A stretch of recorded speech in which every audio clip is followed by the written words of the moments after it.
வரும் 2025-2026 நிதியாண்டிற்காக மத்திய பட்ஜெட் தயாரிக்கும் பணிகள் முடிவடைந்துள்ள நிலையில் சம்பிரதாயப்படி இன்று மாலை அல்வா தயார் செய்யும் நிகழ்வு நடைபெறவுள்ளது.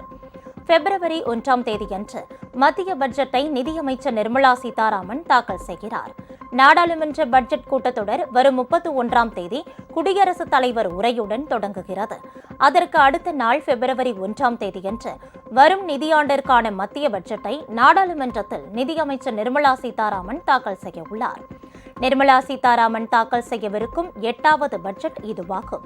இந்த கூட்டத்தொடர் பிப்ரவரி 14ஆம் தேதி வரை நடைபெறும் என்று அறிவிக்கப்பட்டுள்ளது.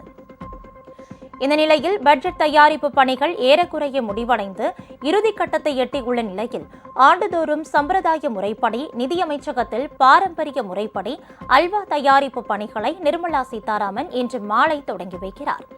பட்ஜெட்டில் இடம்பெறும் தகவல்களை பாதுகாக்கும் வகையில் பட்ஜெட் தயாரிப்பில் ஈடுபட்ட நிதித்துறை அதிகாரிகள் இன்றிரவு முதல் பிப்ரவரி 1ஆம் தேதி வரை பாதுகாப்பான இடங்களில் தங்க வைக்கப்படுவார்கள்.